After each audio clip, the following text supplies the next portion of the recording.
concernant le démarrage des moteurs de temps, que ce soit tronçonneuse, débroussailleuse ou autre,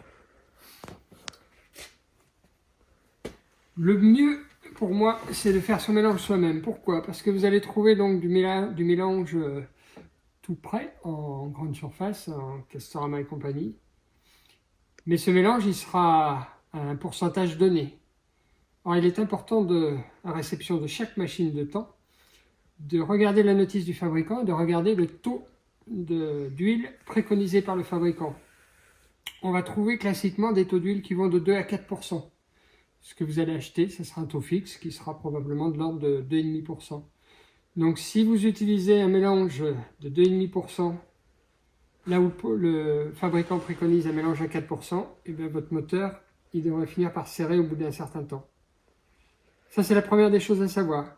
La deuxième, c'est que quand vous stockez votre engin, comme c'est le cas ici avec un peu de mélange, avant de vous en servir, il est important de toujours bien secouer.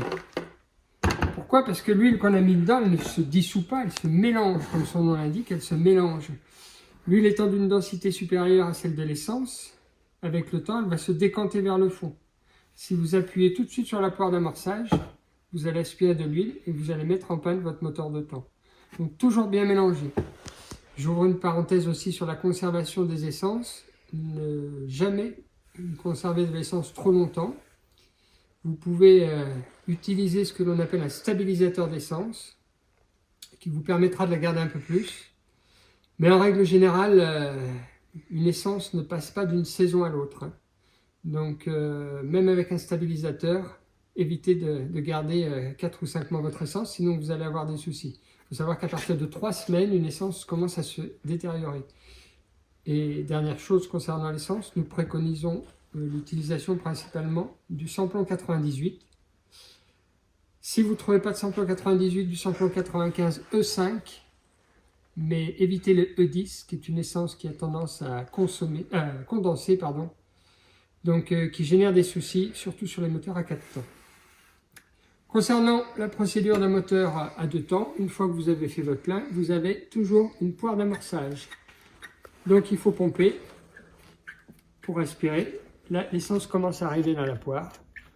Et c'est pas grave si vous pompez plus, puisque vous avez la deuxième durite, c'est ce qu'on appelle un retour au réservoir. Vous n'allez pas noyer votre machine comme ça. Une fois que vous avez bien pompé votre pompe, vous avez sur toutes les machines un starter. Donc le starter, il est actionné, vous avez souvent un petit logo à côté. Lorsque la tirette, elle est en travers, c'est-à-dire on ferme l'arrivée d'air.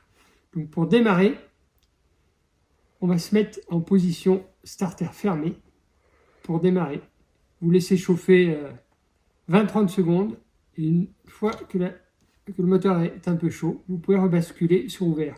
Et il faut surtout rebasculer sur ouvert parce que si vous l'utilisez dans cette position-là, vous allez pour le coup noyer votre machine et elle va caler et vous aurez des difficultés à la redémarrer ensuite.